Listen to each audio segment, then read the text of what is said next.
अपने भक्तों को ले जाने को राजाधिराज आता है।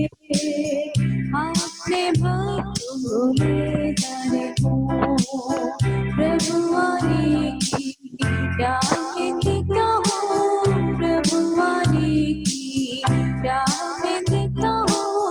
दयालु प्रभु को देखने में चाहता हूँ, दयालु प्रभु को देखने में चाहता हूँ। विलंब न कर प्रभु, विलंब न कर प्रभु, विलंब न कर प्रभु, विलंब न कर प्रभु। राजाधिराज आता है अपने भक्तों को ले जाने को। राजाधिराज आता है अपने भक्तों को ले जाने को। स्वर्गीय सियोन में प्रभु के साथ सदा, स्वर्गीय सियोन में प्रभु के साथ सदा वास करने दिन की आशा में करता हूँ, वास करने दिन की आशा में करता हूँ। आमीन प्रभु तू वाशी, आमीन प्रभु तू वाशी, आमीन प्रभु तू वाशी,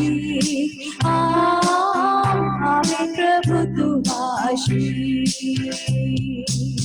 राजाधिराज आता है अपने भक्तों को ले जाने को।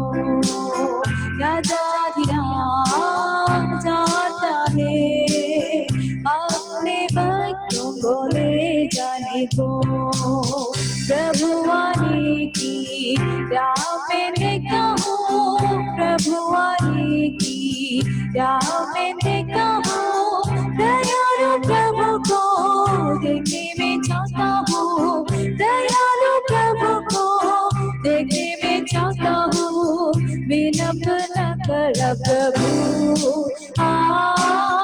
विलंब न कर प्रभु, विलंब न कर प्रभु, विलंब न कर प्रभु। राजाधिराज आता है अपने भक्तों को ले जाने को। राजाधिराज आता है अपने भक्तों को ले जाने को। राजाधिराज आता है अपने भक्तों को ले जाने को।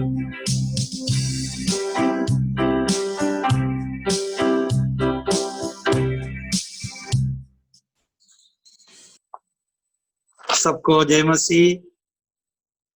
एक और बार प्रभु के चरणों में एकत्रित होने के लिए प्रभु ने सहायता किया। सबका स्वागत करते हैं और सीधा हम परमेश्वर का वचन को सीखने के लिए मुंबई प्रभु का दास के पास पहुंचते हैं और अंत में प्रार्थना करेंगे। पास्टर जी आपका स्वागत है और आगे का समय पास्टर जी आपका है।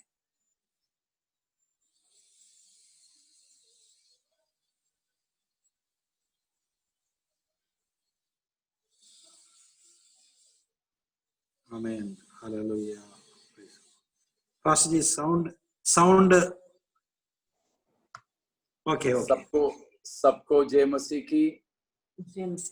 नया दिन परमेश्वर ने हमारे साथ में जोड़ा है। आज का दिन बिल्कुल नया है कि हमने कभी इससे पहले इस दिन को नहीं देखा और आगे कभी इस दिन को नहीं देखेंगे। जिंदगी में केवल एक ही बार, ऐसे बताए जाते हैं, बहते पानी में एक ही बार डुबकी लगाना होता है। जो डूबेंगे वो पानी उठने से पहले बह जाती है, उसी प्रकार हर दिन हमारे लिए एकदम नया और ताजा है। इस नया दिन का भी दान परमेश्वर ने हमें दिया है। परमेश्वर का धन्यवाद मैं करता हूं। ये दिन भी इसीलिए प्रभु ने हमारे जीवन के साथ जोड़ा है कि हम मसीह के आगमन के लिए आज भी तैयारी करें। उसी के वास्ते परमेश्वर इस नया दिन हमारे जीवन के साथ में जोड़ करके दी। तो आइए हम प्रभु के वचन में चलेंगे, जो हम कल मनन करना शुरू किए थे, न्याय के बारे में।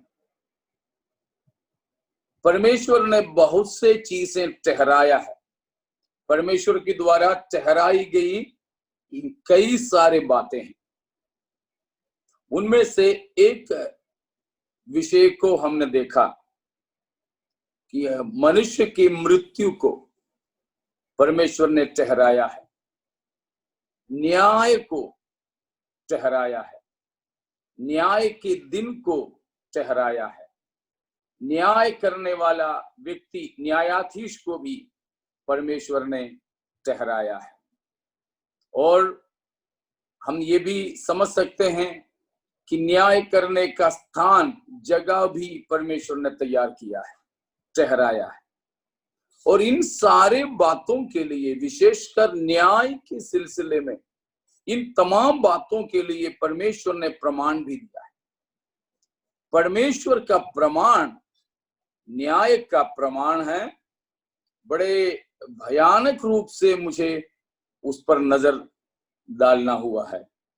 वो ये हैं, आप शायद बोल सकते होंगे कि हमारे प्रभु यीशु मसीह के द्वारा परमेश्वर जगत के न्याय करने का क्या प्रमाण दिया है। आप कुछ प्रमाण देख पाए हैं? न्याय का प्रमाण, proof of the coming judgment, तो कुछ ऐसे दिखाई देता है। एक बार फिर हम पढ़ेंगे प्रेरितों के काम 17 का 31वां पद। प्रेरितों के काम 17:31, एक्ट 17:31। क्योंकि उसने एक दिन ठहराया है जिसमें वह उस मनुष्य के द्वारा धर्म से जगत का न्याय करेगा, जिसे उसने ठहराया है, और उसे मरे हुओं में से जिलाकर यह बात सब पर प्रमाणित कर दी है। यहां पर हम पाते हैं न्याय का प्रमाण। परमेश्वर ने न्याय का दिन, न्यायाधीश, ये सब कुछ जो ठहराया, उसका प्रमाण क्या है? हमने वहां पर पाया क्या है? इन सारे ठहराए जाने का प्रमाण प्रभु यीशु मसीह के पुनरुत्थान। वहां लिखा है, उसे मरे हुओं में से जिलाने के द्वारा परमेश्वर ने ये बात सब पर प्रमाणित किया है। तो परमेश्वर अपने ठहराए हुए न्याय का प्रमाण, उसका गारंटी इस बात से प्रभु ने दिया है कि न्यायाधीश को मरे हुओं में से परमेश्वर ने जिलाया है। प्यारों, हम इस बात को समझें कि प्रभु यीशु मसीह के जिलाए जाना यीशु मसीह के विश्वासियों के लिए बड़े खुशी की बात है, बहुत ही आदर और घमंड की बात। लेकिन इस बात को समझें कि मसीह के जी उठना हमारे लिए आदर और घमंड के बात होते होते ही एक भय का भी बात होना चाहिए, एक डर का भी जरिया होना चाहिए। जब प्रभु यीशु मसीह की मृतकोत्थान को देखता हूं इस वचन के आधार पर, तो इस बात का पक्कीकरण है कि हमारे प्रभु यीशु मसीह जिलाया गया है। तो परमेश्वर ने इस बात की गारंटी दी है कि देखो, न्यायाधीश जिलाया गया है, क्यों न्यायाधीश जिलाए जाने से उसका क्या प्रमाण है? एक बहुत बड़ी बात उसमें है, वो भी हम देख करके आगे चलेंगे। तो प्यारो, हम अभी न्याय के बारे में देख रहे हैं।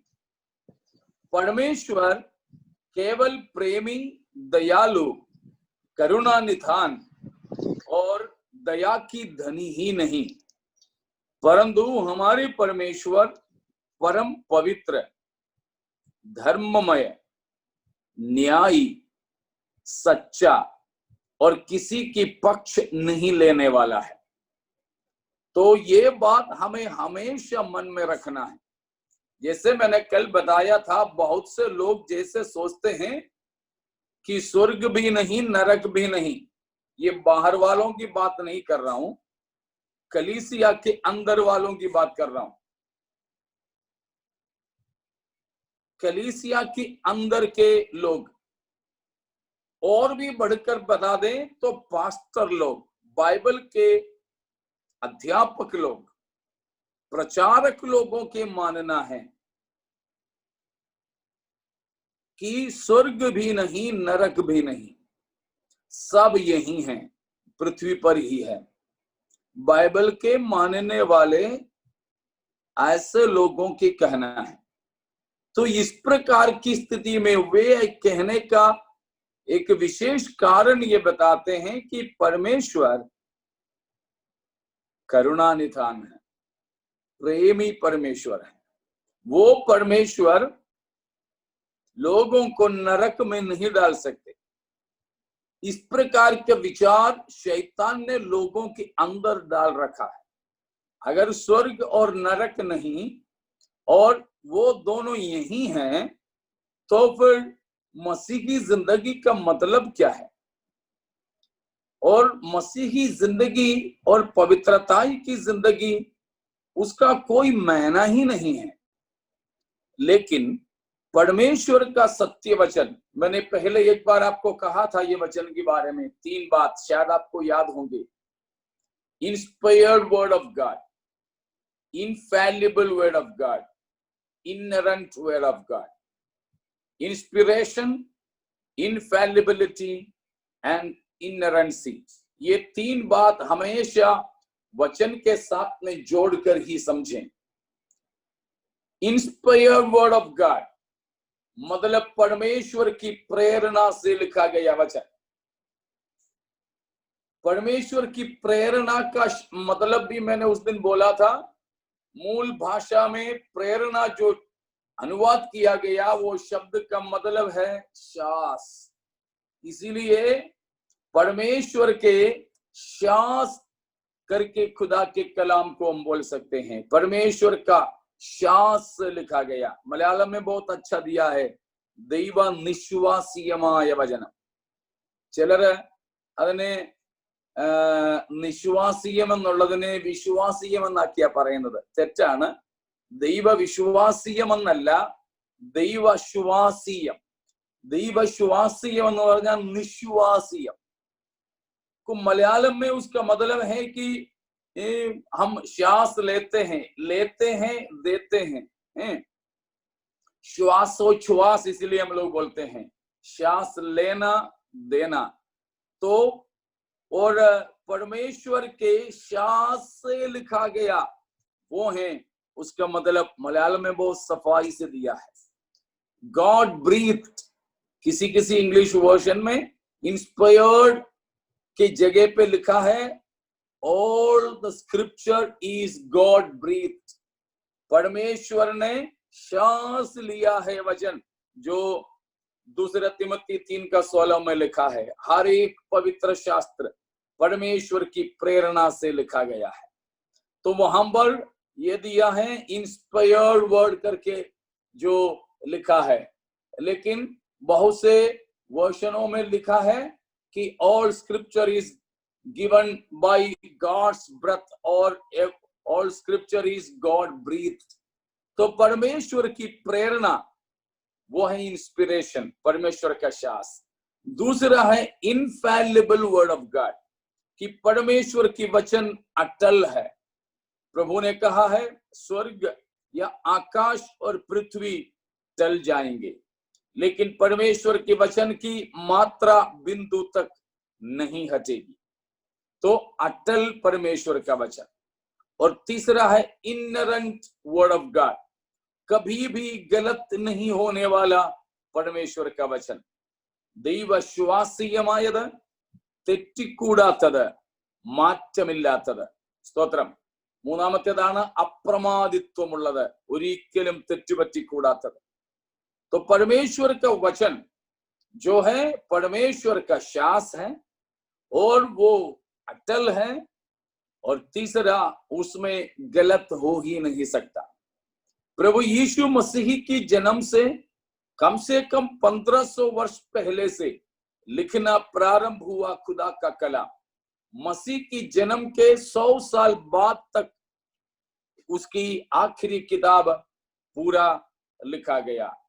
तो इतने पुरानी ये किताब अभी भी हमारे बीच में विद्यमान है, वर्तमान है। क्यों? इसको मिटाने के लिए बहुत से राजा महाराजाओं ने, संत महंतों ने, बहुत से राष्ट्र नेताओं ने, बहुत से मसीही विरोधियों ने कोशिश की। उन्होंने उनकी अधिकार को इस्तेमाल किया, तलवार को इस्तेमाल किया, जलाने की कोशिश की, और यहां तक कि रोमन कैथोलिक कलीसिया, रोमन कैथोलिक चर्च जो है आरसी चर्च, रोमन कैथोलिक कलीसिया ने बाइबल के कृतियों को और उसकी प्रतियों को, उसकी कॉपीज को जलाते थे, ताकि उनके विश्वासियों के हाथ ये ना लगे, साधारण लोग इसे ना पढ़ें। और बाइबल उन समयों में 15वीं 16वीं सदी तक की बात कर रहा हूं, तो उस समय तक साधारण लोगों के पास में बाइबल नहीं मिलता था। उस समय तक तो इसी प्रकार के प्रिंटेड बाइबल नहीं थी। आपको मालूम होंगे अभी जो किताबें छापते हैं, सबसे पहले छापा गया किताब बाइबल है। सबसे पहले छापा गया, प्रिंटिंग प्रेस में छापा गया सबसे प्रथम पुस्तक पवित्र शास्त्र बाइबल है। और सच कहें तो बाइबल की छपाई के लिए ही प्रिंटिंग प्रेस का जो है क्या बोलते हैं, उसको बनाया गया था, उसका इन्वेंशन जो किया था, तो बाइबल इजाद के लिए ही। हाँ जी, इजाद बोलते, इजाद, आविष्कार या इजाद बोलते उसको।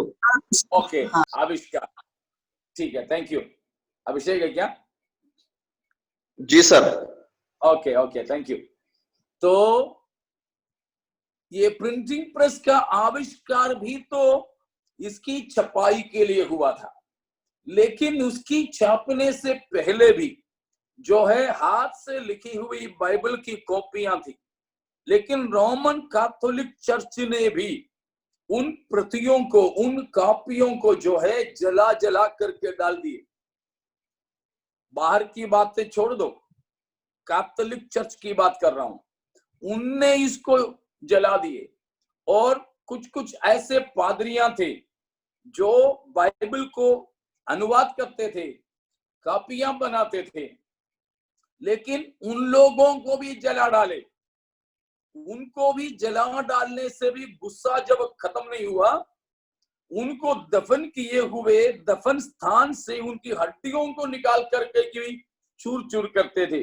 बाइबल के खिलाफ रोमन कैथोलिक चर्च तक इतना बड़ा विरोध की, लेकिन उन सब के मसीह विरोधियों के भी, मसीह कलीसियाओं के, संस्थाओं के भी, सबके विरोधों को पार करके आज भी यह किताब विद्यमान है।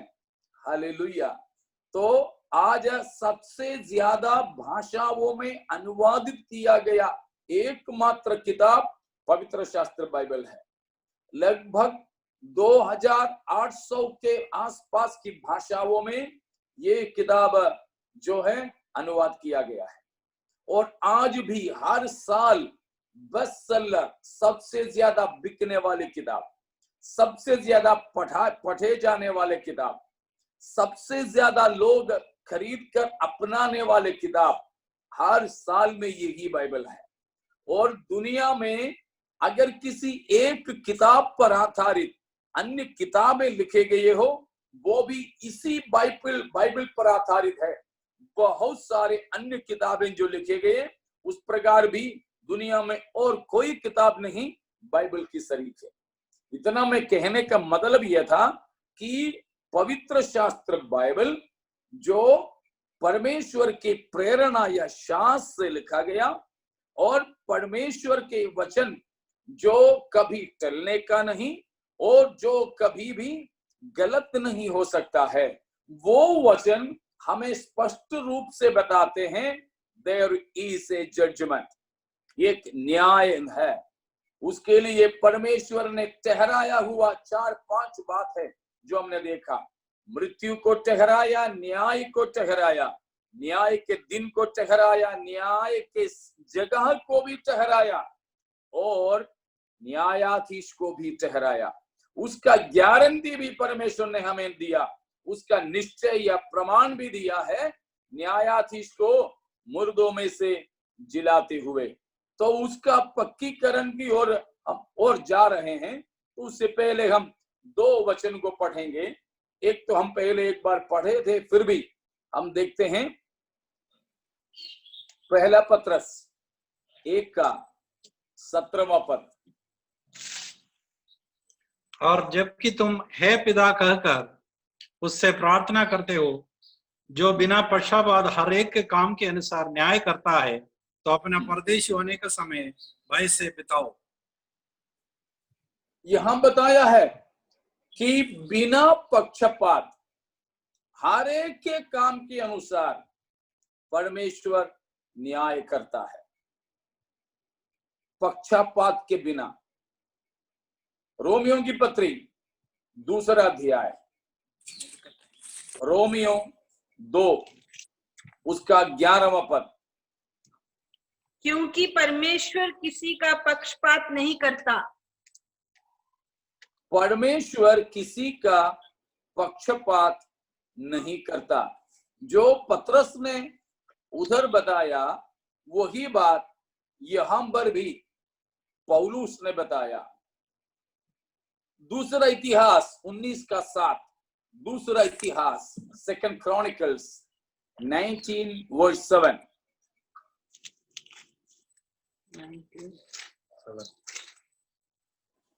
अब यहोवा का भय तुम में बना रहे, चौकसी से काम करना, क्योंकि हमारे परमेश्वर यहोवा में कुछ भी कुटिलता नहीं है और ना वह किसी का पक्ष करता और ना घूस लेता है।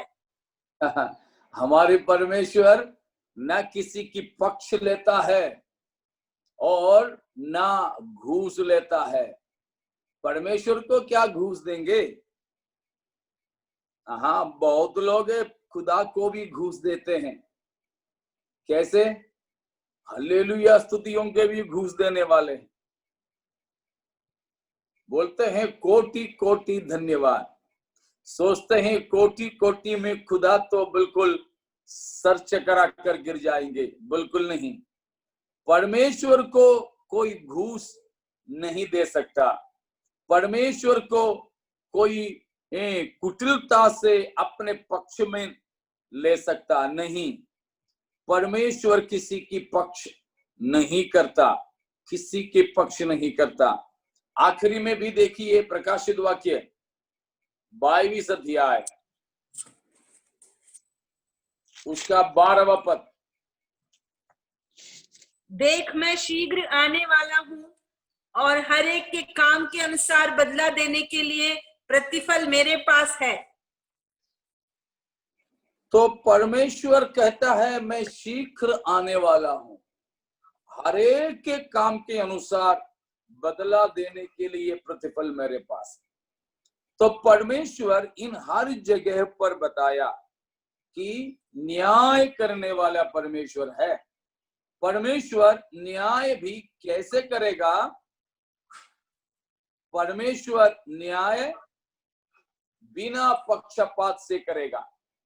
तो बिल्कुल इस बात को हमें जान रखना है कि हमारे परमेश्वर पक्षपात के बिना हर किसी का न्याय करने वाला है, हर किसी का न्याय करने वाला।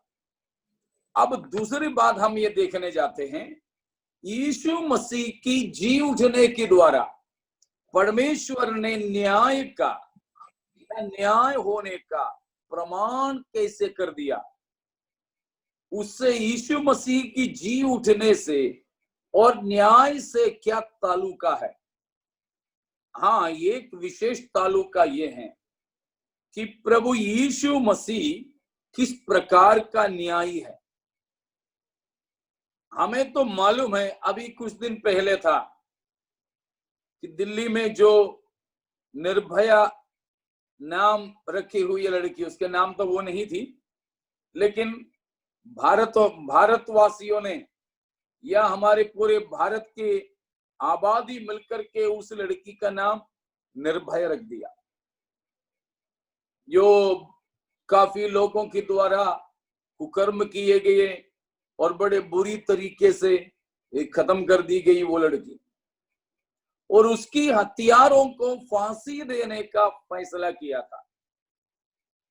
लेकिन 4 लोगों को ही फांसी दे सके, क्योंकि उससे पहले कोई तो मर गए, कोई को खुदकुशी कर ली। तो जो मर गए, मुजरिम जो मर गया, अपराधी मर गया, तो उसके साथ में केस फाइल बंद। अगर कोई अपराधी मर जाता है तो उसकी पेशी नहीं हो सकता है। अपराधी मर गया तो फिर उसका न्याय नहीं हो सकता है।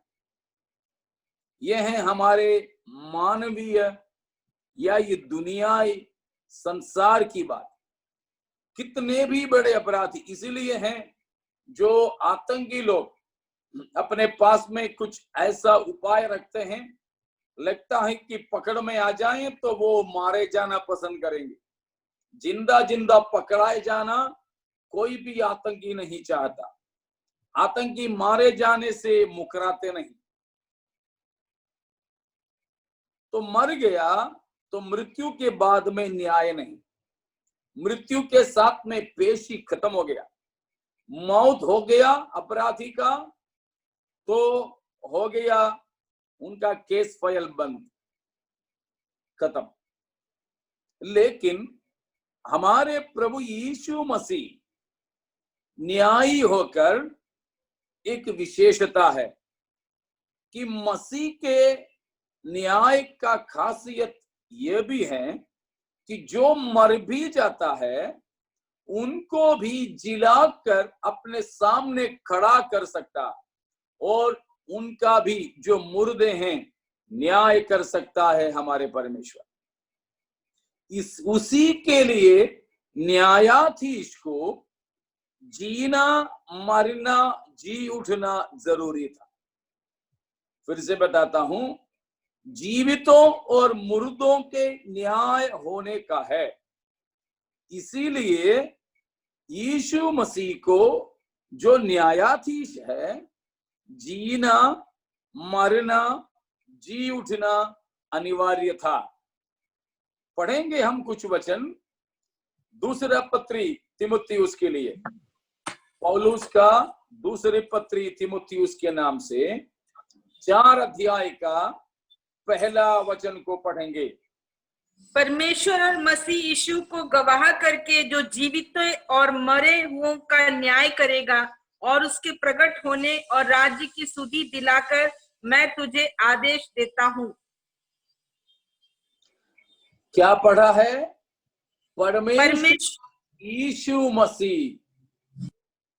कौन है यीशु मसीह? जो जीवितों और मरे हुओं का न्याय करेगा। यीशु मसीह केवल जीवितों के ही नहीं, परंतु जीवितों और मरे हुओं का न्याय करेगा। उसमें मलयालम में एक शब्द का गलत इस्तेमाल या समझ ले सकता है। उसको मैं मलयालम में जरा बताता हूं, माफ कीजिएगा। മലയാളത്തിൽ നാം അവിടെ വായിക്കുന്നത്, ഞാൻ ദൈവത്തെയും ജീവികൾക്കും മരിച്ചവർക്കും ന്യായ വിസ്താരം നടത്തുവാനുള്ള ക്രിസ്തുയേശുവിനെയും. ജീവികൾക്കും, ഈ ജീവികൾക്കും എന്ന് മലയാളത്തിൽ പറയുന്നതിന്റെ അർത്ഥം ചിലർ കരുതുന്നത് മനുഷ്യരെന്നല്ല, വേറെ സകല ജീവികളും എന്ന അർത്ഥത്തില. അവിടെ ജീവികൾ എന്നതുകൊണ്ട് ഉദ്ദേശിക്കുന്നത് കണ്ടോ, ജീവനോടിരിക്കുന്നവർ എന്ന അർത്ഥമാണ്. പക്ഷെ അന്ന് മലയാളത്തിൽ ട്രാൻസ്ലേറ്റ് ചെയ്തപ്പോൾ ജീവികളെന്ന് ഒരു സാധാരണ പ്രയോഗം വന്നുപോയി. അതുകൊണ്ട് ചിലർ അതിനെ പശുവിനും പട്ടിക്കും ആടിനും ആനയ്ക്കും ഒക്കെ ന്യായവിധി ഉണ്ടെന്ന് പറയുന്നവരുണ്ട്. അതിനൊന്നിനും ന്യായവിധിയില്ല. ജീവികൾക്ക് എന്നതിന്റെ അർത്ഥം ജീവിച്ചിരിക്കുന്നവർക്ക് എന്നാണ്. तो यहाँ पर जीवित रहने वालों को और मुर्दों को, इन दोनों के न्याय कौन करेगा? हमारे प्रभु यीशु मसीह करेगा। इसीलिए कोई भी पापी मर भी जाता है तो भी न्याय से नहीं बच सकते। ठीक है, कोई भी व्यक्ति मर भी जाता है तो भी न्याय से नहीं बच सकते हैं, न्याय से नहीं बच सकते। और पढ़िएगा पहला पत्रस 4 का 5वां पद। पहला पत्रस 4 का 5वां पद। पर वे उसको जो जीवितों और मरे हुओं का न्याय करने को तैयार है लेखा देंगे। वहां फिर से पत्रस बताया, जो पाप में जीवन बिताते हैं उनके लिए बताया है कि जो जीवितों और मरे हुओं का न्याय करने के लिए परमेश्वर जो तैयार है, उस परमेश्वर को हर किसी मनुष्य लेखा देना पड़ेगा। तो देखा, इन हर जगह पर बताया है, चाहे धर्मी या अधर्मी, पापी या संत, हर किसी को अपनी जिंदगी का पूरा पूरा लेखा देना होगा उस परमेश्वर को जो मुर्दों में से जी उठकर जीवितों और मुर्दों के न्याय करने के लिए काबिल है।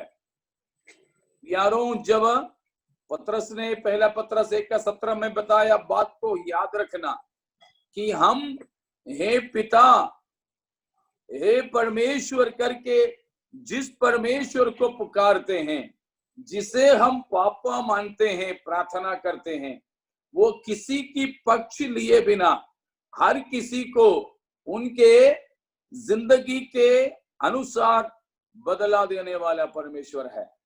तो हमारे परदेशी होने के दिनों को भय के साथ में बिताएं। ये मत सोचिए बपतिस्मा देने से सब ठीक हो गया। आप ये मत सोचिए कि आप अन्य अन्य भाषा बोलते हो तो सब ठीक हो गया। यीशु मसीह पर विश्वास करते, बाइबल पढ़ते, चर्च जाते, सब ठीक है। मत सोचना, गलत फहमी में मत रहना कि हमारे परमेश्वर धर्मी और न्यायी है, किसी की पक्ष लिए बिना जीवितों और मरे हुओं का न्याय वो करता है। तो हमने देखा कि न्याय यीशु मसीह है। यीशु मसीह का न्यायी होने का प्रमाण यीशु मसीह की जी उठना है। यीशु मसीह न्याय का विशेषता क्या है? एक विशेषता, वो मुर्दों में से जिलाया गया है, इसीलिए वो दोनों जीवितों और मुर्दों के न्याय कर सकता है। एक और योग्यता यीशु मसीह का है। यीशु मसीह का न्याय करने के लिए एक और खास योग्यता, दूसरी योग्यता पढ़िए, यूहन्ना 5 अध्याय उसका 22वां वचन। पिता किसी का न्याय नहीं करता, परंतु न्याय करने का सब काम पुत्र को सौंप दिया है।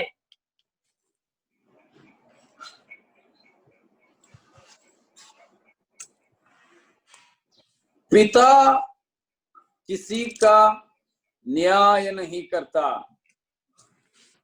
परंतु न्याय करने का अधिकार पुत्र को सौंप दिया है। क्यों पुत्र को सौंप दिया? एक कारण वहां बताया, उद्देश्य बताया कि जैसे पिता की महिमा करते हैं उसी प्रकार पुत्र का भी महिमा हो। तो जैसे लोग पिता के आदर करते वैसे यीशु मसीह का भी आदर करने, जैसे पिता की आराधना करते वैसे पुत्र का भी आराधना करने। न्याय करने का अधिकार परमेश्वर पिता ने यीशु मसीह को दिया है। अब यीशु मसीह रूपी न्यायी का दूसरी योग्यता उस 22वें वचन के साथ में हम 27वां वचन भी पढ़ेंगे। 27। वरन उसे न्याय करने का भी अधिकार दिया है, इसलिए कि वह मनुष्य का पुत्र है।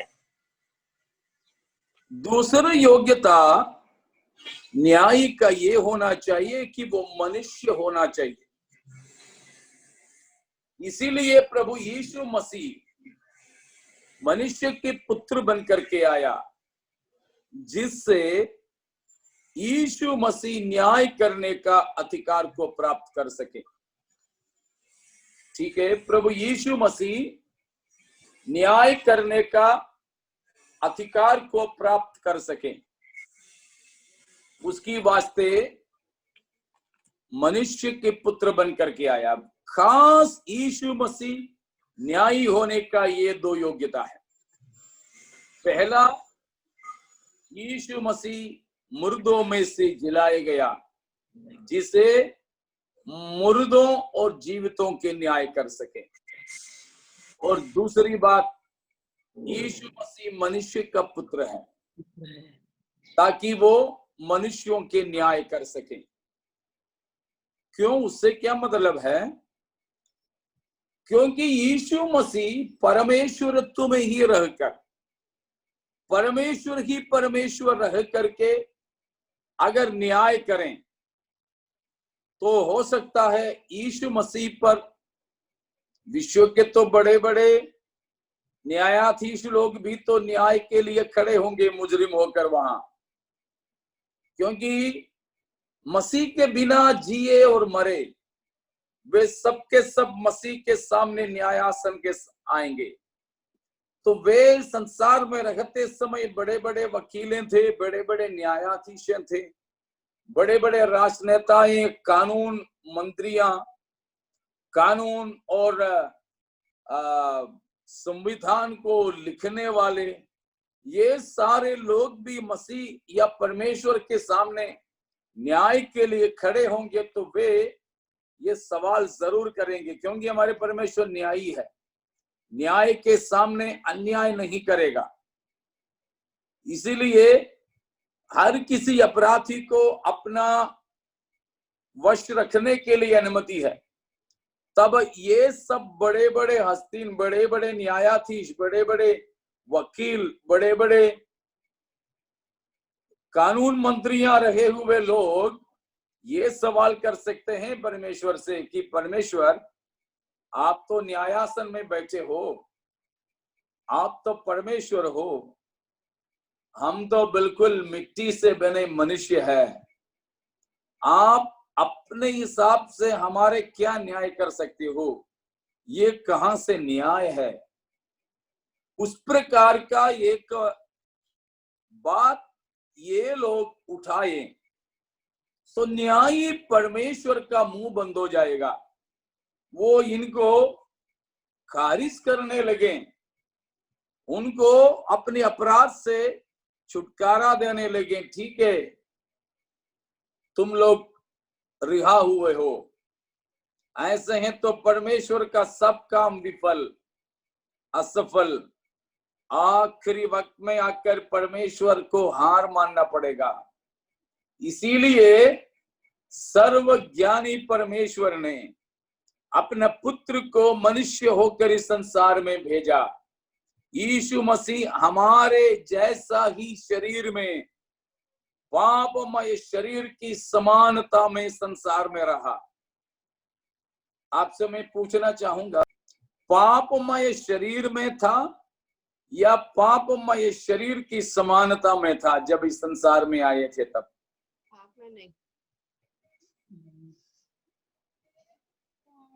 पापमय शरीर में हमारे जैसे पापियों को बचाने के लिए आया है। तो हमारे जैसे ही शरीर में था या हमारे जैसे शरीर की समानता में था? समानता में। हमारे जैसे शरीर में, समानता में नहीं, हमारे जैसे शरीर में था। पढ़ लीजिएगा रोमियो 8:3। हमारी बात मत मानिए, रोमियो 8:3। क्योंकि जो काम व्यवस्था शरीर के कारण दुर्बल होकर ना कर सकी, उसका परमेश्वर ने किया, अर्थात अपने ही पुत्र को पाप में शरीर की समानता में और पाप बलि होने के लिए भेजकर शरीर में पाप पर दंड की आज्ञा दी थी। बताइए, पापमय हमारे जैसे शरीर में था या उसकी समानता में था? हमारे जैसे शरीर में। समानता में साफ तो लिखा है, अर्थात अपने ही पुत्र को पापमय शरीर की समानता में भेजा। अगर हमारे जैसे पापमय शरीर में होता तो यीशु मसीह की बलिदान से हमें कोई फायदा नहीं होता। हमारे जैसे पापमय शरीर में अगर यीशु मसीह होता तो मसीह हमारे लिए पाप मुक्ति नहीं कर सकता था। हम में क्या है? पाप है। मसीह में पाप नहीं था। कल भी मैंने 4 बात कहा था, आपने शायद ध्यान नहीं दिया, किसी ने शायद ध्यान नहीं दिया, मैं ध्यान दे रहा था। मैंने इस सिलसिले में 4 बात कहा था। पहली बात, यीशु मसीह ने पाप नहीं किया। पहला पत्रस 2:21, 22, 23। यीशु मसीह ने, हाँ ले लिया तो पढ़ लीजिए 21। और तुम इसी के लिए बुलाए गए हो क्योंकि मसीह भी तुम्हारे लिए दुख उठाकर तुम्हें एक आदर्श दे गया है कि तुम भी उसके पद चिन्हों पर चलो। ना तो उसने पाप किया, ना उसके मुंह बस ना तो उसने पाप किया। जीसस डिड नो सिन, पाप नहीं किया। दूसरा कुरिन्थियों 5:21, दूसरा कुरिन्थियों 5:21। जो पाप से अज्ञात था उसी को उसने हमारे लिए पाप कराया। यीशु मसीह पाप से अज्ञात था। He knew no sin। यीशु मसीह पाप किया नहीं। Jesus did no sin। यहां पौलुस ने बताया he knew no sin। मसीह पाप से अज्ञात था। अब जाइए यूहन्ना में, पहला यूहन्ना 3:5, पहला यूहन्ना 3:5। तुम जानते हो कि वह इसलिए प्रकट हुआ कि पापों को हर ले जाए और उसके स्वभाव में पाप नहीं। No sin in him, in him is no sin। मसीह में पाप नहीं, मसीह के स्वभाव में पाप नहीं। और ये 3 कारणों से मैंने चौथी बात बताया था कि इम्पेक्टेबिलिटी ऑफ जीसस, मसीह पाप कर ही नहीं सकता। मसीह यीशु पाप कर ही नहीं सकता था। तो इस प्रकार, लेकिन हमारे हालात क्या है? यीशु मसीह में पाप नहीं, हम में पाप है, हम में पाप है।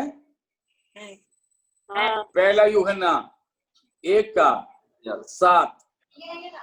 पर यदि जैसा वह ज्योति में है वैसे ही हम भी ज्योति में चले तो एक दूसरे से सहभागिता रखते हैं और उसके पुत्र यीशु का लहू हमें सब पापों से शुद्ध करता है।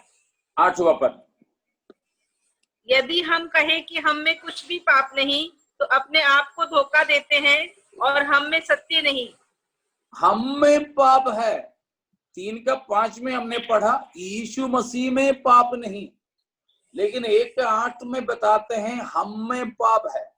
यदि कोई कहे हम में पाप नहीं तो हम खुद को धोखा देते हैं और सत्य हम में है भी नहीं। तो हम में पाप है लेकिन मसीह में पाप नहीं। हमने पाप किए हैं लेकिन मसीह ने पाप नहीं किया।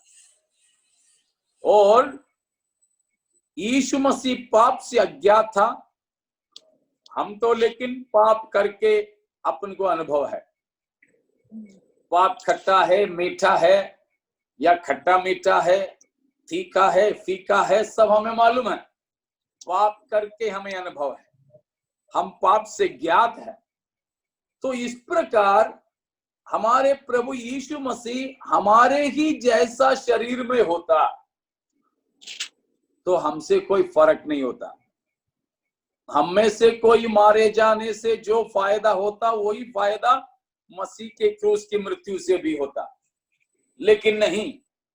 प्रभु यीशु मसीह को मनुष्य के पुत्र के तौर पर परमेश्वर ने पाप बिना इसीलिए भेजा कि यीशु मसीह हमारे पापों को हर ले जाएं, साथ ही साथ में वो हम सबके लिए न्यायी भी हो जाए। तो मसीह न्यायासन में जब बैठे हैं, मनुष्य के न्याय करेंगे, तो वे ये कह सकेंगे कि यीशु आपको मनुष्य की दुर्बलता के बारे में क्या पता, आप तो परमेश्वर हो। हम तो अभी भी बोलते हैं ना राजनेताओं के लिए कि हमारे दुख मुसीबत आपको क्या मालूम, खराब सड़क से हम भी तो चलते हैं, आप सड़क से थोड़ी चलते, आप तो उड़ उड़ के जाते हैं, तो आपको सड़क की खराबी के बारे में पता नहीं। आप तो एसीओ में घूमते हो तो गर्मी की आपको क्या पता, बिजली की तो आपको क्या पता, आपको तो 24 घंटे जनरेटर से सब कुछ मिल जाता है। तो हम अपने ही जैसे मनुष्य जो अधिकार की स्थानों में हैं उनके लिए ये बोलते हैं, तो परमेश्वर के लिए भी जरूर मनुष्य बोल सकते थे। ऐसे होता तो परमेश्वर का मुंह बंद होता, परमेश्वर को न्यायालय कदम बंद करना पड़ता। इसीलिए वो नौबत ना हो, परमेश्वर ने अपने पुत्र को हमारे समानता में, हमारे शरीर जैसा शरीर में इस संसार में भेजा। इसीलिए हमारे जैसा यीशु मसीह को जन्म से लेकर जवानी तक बढ़ना पड़ा। मनुष्य जो जो विपत्तियों से, आफत बलाओं से गुजरते, उन तमाम बातों में प्रभु यीशु मसीह हमारे सहभागी बन गए। बस एक ही फर्क था हम और मसीह में कि पाप नहीं किए, पाप नहीं किए।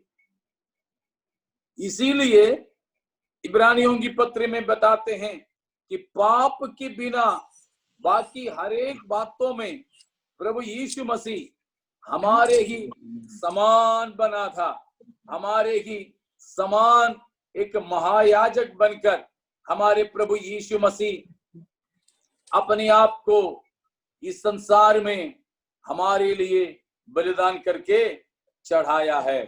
तो हम में से एक जैसे ही हमारे प्रभु यीशु मसीह इस संसार में रहा, बस इतना फर्क कि पाप की बिना, पाप बिना। इसीलिए प्यारों, हमारे प्रभु यीशु मसीह हर किसी मनुष्य के न्याय करने के लिए योग्य है, क्योंकि हमने जो विपत्ति से, आंसू से, निर्बलता से, दुर्बलता से होकर गुजरे, उन हर एक स्थिति से हमारे प्रभु यीशु मसीह भी गुजरे। इसीलिए ही वो हमारे लिए महायाजक बनकर परमेश्वर की उपस्थिति में बैठे हुए हैं।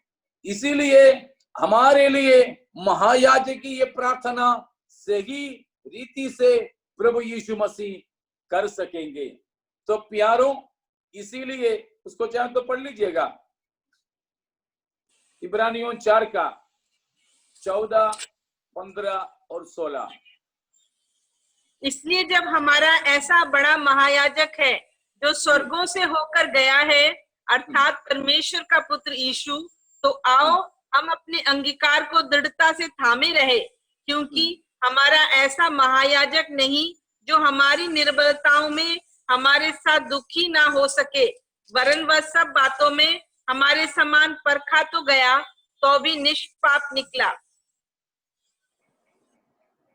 हमारे समान हरेक बातों में परखा तो गया, लेकिन निष्पाप निकला। So he was in all points tempted like us, but without sin. हर एक बात में यीशु मसीह की परीक्षा हुआ, परखा गया, लेकिन पाप के वश में मसीह उन हर एक किसी भी समय में नहीं आया। तो ये बहुत ही ज्यादा हमें समझना है कि हमारे प्रभु यीशु मसीह हमारे समानता में हर एक बातों में तो परखा गया, लेकिन पाप नहीं किया। इसीलिए एक तो हमें उद्धार देने के लिए वो सक्षम है, दूसरा हमारे लिए बिचवाई करने के लिए सक्षम है, और तीसरा हमारे न्याय करने के लिए भी वो सक्षम है, आधिकारिक है। तो इस बात को इसलिए हमें समझना है कि हमारे प्रभु यीशु मसीह न्यायी है, मनुष्य का पुत्र के तौर पर। हाँ, दूसरा कोई नहीं न्याय करने के लिए योग्य। वो पूरा पूरा परमेश्वर भी, पूरा पूरा मनुष्य भी। आपको ये भी बात मालूम होंगे, हमारे यीशु मसीह 50-50 परमेश्वर और इंसान है कि पूरा पूरा परमेश्वर और इंसान है, फुली गॉड और फुली मैन, और 50% मनुष्य और 50% परमेश्वर। क्या विचार है?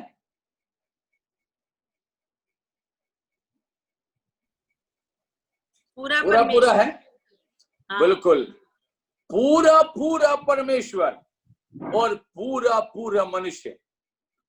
यीशु में ये दोनों चीज अपनी संपूर्णता में था।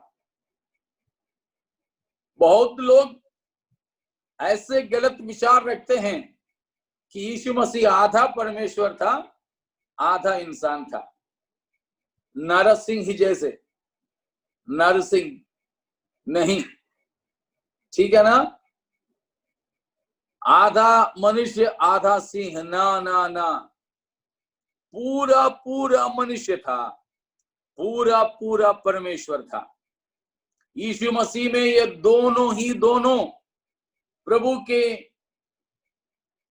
मसीह, ये मनुष्य जन्म से लेकर पाए जाते हैं। अभी भी प्रभु यीशु, अभी यीशु मसीह परमेश्वरत्व में ही है कि मनुष्यत्व में ही है, या दोनों में है? अभी प्रभु यीशु मसीह मनुष्य बनकर स्वर्ग में है या परमेश्वर बनकर स्वर्ग में है? या जैसे यीशु मसीह पृथ्वी पे था, मनुष्य भी परमेश्वर भी बनकर वैसे स्वर्ग में है। परमेश्वर तो में ना जी, परमेश्वर में है। तो स्वर्ग में अभी जब यीशु मसीह है तो मसीह में मनुष्य का अंश नहीं है। ऐसे सवाल मत करो ना। इसलिए मैं पूछ रहा हूं कि ये सब मसीहियत के काफी महत्वपूर्ण बातें हैं। केवल विश्वास करते हुए यूं ही अपनी जिंदगी नहीं बिताना। यीशु मसीह मानव जन्म लेकर संसार में आया, तब से लेकर हमेशा अनंत काल तक यीशु में ये दोनों स्वभाव एक साथ में हैं, मनुष्य भी और परमेश्वरत्व भी।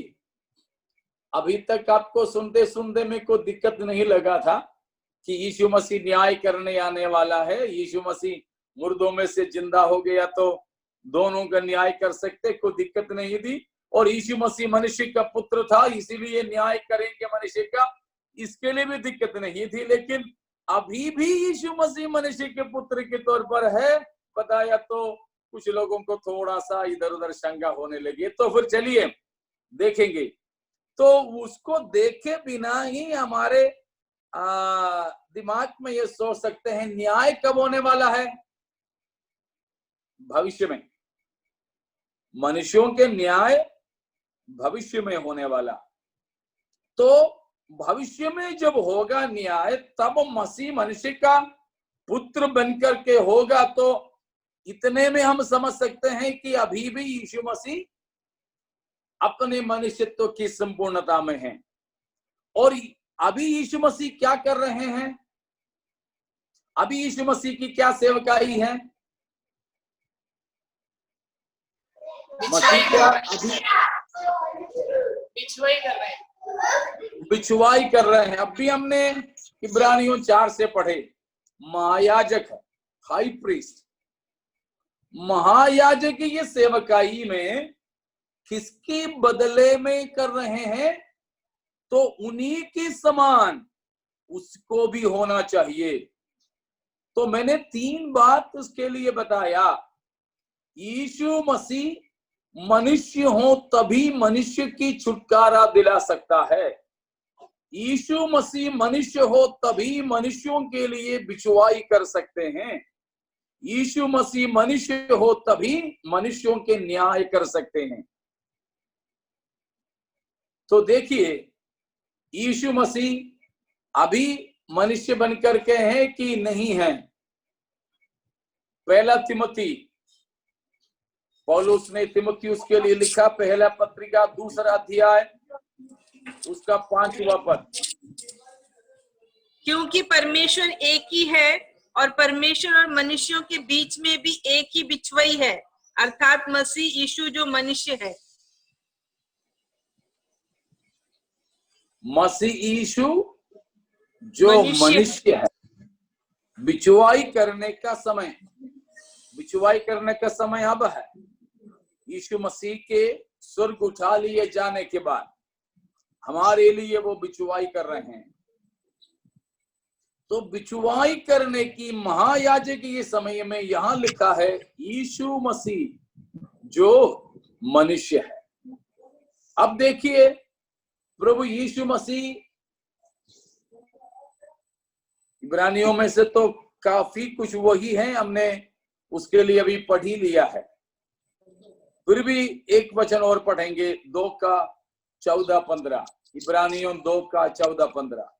इसलिए जबकि लड़के मांस और लहू के भागी हैं, तो वह आप भी उनके समान उनका सहभागी हो गया, ताकि मृत्यु के द्वारा उसे, जिसे मृत्यु पर शक्ति मिली थी, अर्थात शैतान को निकम्मा कर दे, और जितने मृत्यु के भय के मारे जीवन भर दासत्व में फंसे थे उन्हें छुड़ा ले। यहाँ पर भी बताया कि हम जब मांस और लहू के थे, लड़के वाले हम, तो मसीह भी हमारे समान मांस और लहू का बनकर संसार में आया। अब ठीक है, एक बात और देख करके उस हिस्सा हम छोड़ेंगे कि प्रभु यीशु मसीह जब वापस आएंगे अनंत काल में, यीशु मसीह का क्या हाल है? देखिए, प्रकाशित वाक्य पहला अध्याय, प्रकाशित वाक्य पहला अध्याय, उसका मलयालम में तो 13वां पद है, हिंदी में देखिए कौन सा पद है। 13वां। और उन दीवटों के बीच में मनुष्य के पुत्र सदृश हाँ जी वही। एक पुरुष को देखा जो पांव तक का वस्त्र पहने और छाती पर सोने का पटुका बांधे हुए था। उसके तो सिर यहाँ पर भी बस इधर भी तो हम क्या देखते हैं, मनुष्य का पुत्र का सरीखा एक व्यक्ति, मनुष्य के पुत्र के समान एक व्यक्ति को हम देखते हैं। और जब प्रभु यीशु मसीह महिमा के साथ आएंगे, 19 अध्याय की 11 से लेकर के पद, उधर भी तो हम केवल मनुष्य के पुत्र की जैसा ही एक आदमी को देख रहे हैं। नाम है, हाथ है, पैर है, सब कुछ है, ठीक है ना। तो इन हर एक जगहों पर हम देखते हैं, जब से प्रभु यीशु मसीह वचन देहधारी हुआ था, यीशु मसीह जब से शरीर धारण किया था, तब से लेकर मसीह की मानवता, यीशु मसीह की मनुष्यत्व संपूर्ण रीति में सिद्ध तौर पर प्रकट है। तो प्रभु यीशु मसीह न्यायी होने के लिए भी मनुष्य होना जरूरी था। इसीलिए जब मसीह यीशु हमारे जैसे तमाम प्रकार के चीजों में परखे गए लेकिन जीत पाए, तो वह हर किसी मानव कुल में पैदा हुए तमाम लोगों के न्याय करने के लिए सक्षम है और काबिल है। तो प्यारो, हमारे प्रभु यीशु मसीह न्यायी होकर आने वाला है। बिल्कुल आप इस बात को समझें। जैसे हम सुसमाचार की प्रचार के समय में कहते हैं कि प्रभु यीशु मसीह अभी तो बिचवाई करता हुआ, वकालत करता हुआ वकील के कुर्सी पर है। वकील का क्या काम है? हर किसी मुजरिम, कितने भी बड़े अपराधी, उसको दंड से बचाना। लेकिन जो कोई भी अपराधी इस वकील का पक्ष लेता है, तो वो वकील उस अपराधी का पक्ष लेकर कचहरी में पेश होता है और अपनी कक्षी को, अपना पार्टी को किसी भी रीति में पेशी लेकर अपराध से मुक्त कराना वकील का काम है। यीशु मसीह अभी वकील है हमारे परमेश्वर पिता के सिंहासन के पास। यीशु मसीह के द्वारा जो कोई भी, एक बार और उस वचन को पढ़ेंगे, समाप्त करेंगे। 7:25 इब्रानियों 7:25। जो कोई भी यीशु मसीह के द्वारा, जो कोई उसके द्वारा परमेश्वर के पास आते हैं, वह उनका पूरा पूरा उद्धार कर सकता है, क्योंकि वह उनके लिए विनती करने को सर्वदा जीवित है। सर्वदा जीवित है। वकालत करने के लिए यीशु मसीह परमेश्वर पिता के पास सर्वदा जीवित है। वो जीवित उस प्रकार रहने के कारण अभी वो वकालत कर रहे हैं। जो कोई भी अपराधी मसीह के पास पहुंचे तो उनका पक्ष लेंगे और दंड से, आने वाली न्याय और दंड से यीशु मसीह उन्हें छुड़ाने के लिए तैयार है। लेकिन प्यारों, एक खुशखबरी वो ये है, हमारे वकील का प्रमोशन होने वाला है। हमारे वकील यीशु मसीह का न्यायाधीश का पद लेने के लिए समय बहुत ही निकट आया है। जब तक वो वकील है तब तक हर किसी अपराधी का पक्ष लेगा, लेकिन न्यायाधीश का क्या काम है? हर किसी अपराधी का दंड देना। यीशु मसीह अब अपना तख्त तब्दील होगा न्यायाधीश के तख्त के तौर पर, न्यायाधीश के सिंहासन के तौर पर। बड़ा श्वेत सिंहासन में वो विराजमान होने वाला है अगर वो उसमें तब्दील हो गया, तख्त अगर बदल गया, तो फिर किसी का पक्ष लेने नहीं है, परंतु हर किसी अपराधी को अपने अपने कामों के अनुसार बदला देने के लिए बैठा होगा। प्यारों, इसीलिए हमारे ऐलान ये हैं, हर किसी से जो कोई भी सुनते हैं, अंदर वाले या बाहर वाले, विश्वासी या विश्वासी, पास्टर या विश्वासी, जो कोई भी इस ऐलान को सुन ले कि इससे पहले कि प्रभु यीशु मसीह वकील की कुर्सी से न्यायाधीश की तख्त पर तब्दील ना हो, अपने अपराधों को मानकर उसकी पक्ष ले, ताकि आने वाले न्याय से हम बच सके। जो कोई भी यीशु मसीह के सहारा लिए हैं, उसकी वकालत के द्वारा पापों की क्षमा हुआ है, उन सब के लिए प्रभु का मैं धन्यवाद करूंगा। वे सब धन्य हैं, वे सब धन्य हैं कि हमारे न्याय, हमारे दंड की ऐलान हमारे सिर पर से निकला। हमारी माथे पर जो लेख था कि मृत्यु के लिए ठहराया, लेकिन मसीह के लहू के द्वारा उसको मिटा दिया।